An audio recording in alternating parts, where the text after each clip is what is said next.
Okay, so today we're going to do something a little different. We're going to crack open a medical textbook from 1926. And what's inside? Well, it reveals a world of medicine that's been almost completely forgotten. Let's dive in. So I want you to imagine something. Picture yourself walking into a doctor's office, but 100 years ago. What do you think they would have prescribed for you? Whatever you're picturing, I bet it's not what you're about to see.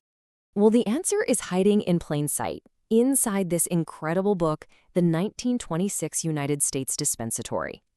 Now, this wasn't just some random book. This was the official guide for doctors, for pharmacists. It was their Bible, really. And it shows a totally different way of thinking about healing. All right, so the botanical pharmacy. What was actually on the shelves of an apothecary back in 1926? Let's take a look inside.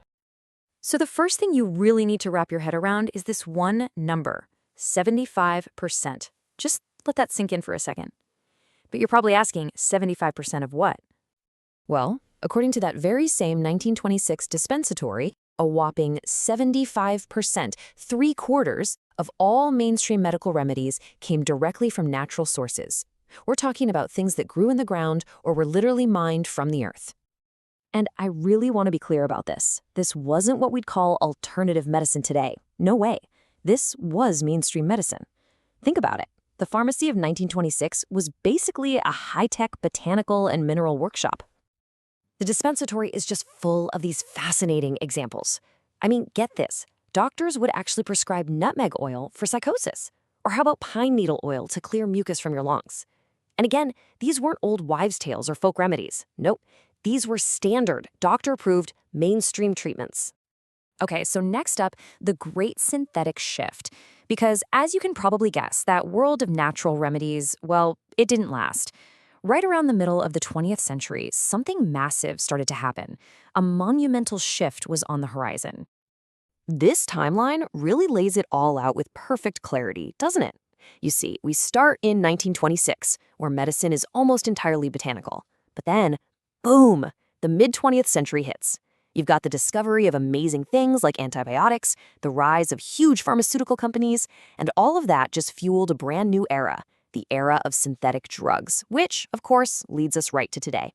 So what are we even talking about when we say synthetic drugs? Well, simply put, they're medications created in a lab through chemical synthesis. And here's the kicker. Their origin isn't a plant, it isn't a mineral, it's often petroleum. Yeah, a complete 180-degree turn from that 1926 model. And the result of that huge shift? Well, just look at this. The chart has completely flipped on its head. Today, it's estimated that a full 75% of our mainstream drugs are synthetic. It is the exact mirror image of where medicine was just 100 years ago. Kind of wild, right? All right, let's put these two eras side by side. Then versus now. It's really a tale of two completely different pharmacies, separated by just a century. On one side, you've got the 1926 pharmacy. Its primary source, the natural world, plants, minerals. And on the other side, you've got the modern pharmacy, built on a foundation of chemical synthesis, often from petroleum. The fundamental idea of where our healing comes from has been totally transformed. This table really just boils it all down, nice and simple. In 1926, the primary source of our remedies was the natural world. Today, it's chemical synthesis.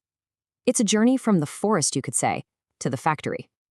So where does this all leave us, this journey back in time?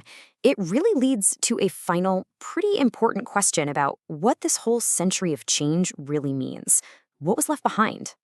So let's just recap the journey we've been on. Step 1, we had a botanical foundation, right? Medicine came from the earth. Step 2, we saw a dramatic, and I mean dramatic, synthetic shift.